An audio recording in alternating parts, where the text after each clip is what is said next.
मसीह में आप सबको सलाम। खुदावंद आपको और आपके ख़ानदान को बरकत, सेहत और तंदुरुस्ती अता करे।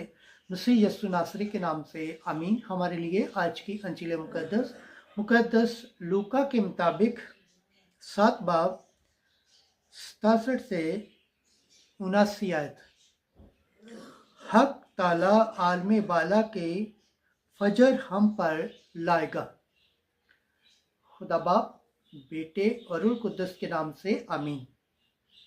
उस वक्त यूहन्ना का बाप जिक्रिया रूह कुद्दस से मामूर हुआ और नबूवत करके कहने लगा कि मुबारक हो खुदावंद खुदाए इस्राएल, क्योंकि उसने तवज्जो करके अपनी उम्मत को मुखलिसी बख्शी और उसने अपने बंदे दाऊद के घराने में हमारे लिए करार निजात नस्ब किया, जैसा उसने अपने उन अंबिया पाक के मुंह से कहा था जो कदीम से होते आए हैं, कि उसने हमको हमारे दुश्मनों से और हमारे सब किनावारों के हाथ से निजात दी, और कि उसने हमारे बाप दादा पर रहम करके अपने पाक अहद को याद फरमाया, यानी उस कसम को जो उसने हमारे बाप इब्राहिम से खाई थी, कि वो हमें ये अनायत फरमाएगा कि अपने दुश्मनों के हाथ से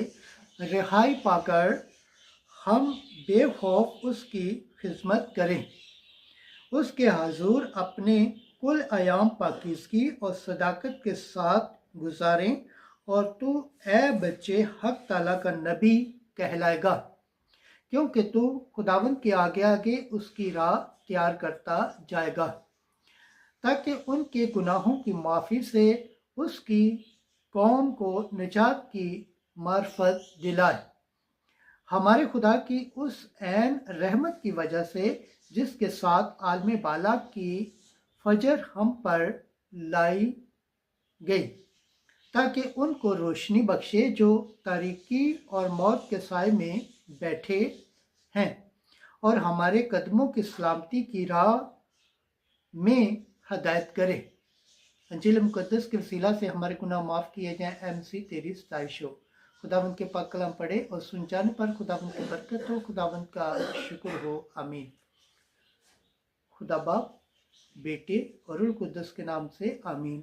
अजीज दोस्तों, आप सबसे गुजारिश है इस चैनल को ज़्यादा से ज़्यादा शेयर करें, लाइक करें, सब्सक्राइब करें और कमेंट्स करें, और बेल आइकन को प्रेस करना ना भूलें, ताकि हर आने वाली वीडियो का नोटिफिकेशन सबसे पहले आप तक पहुँचे। आमीन।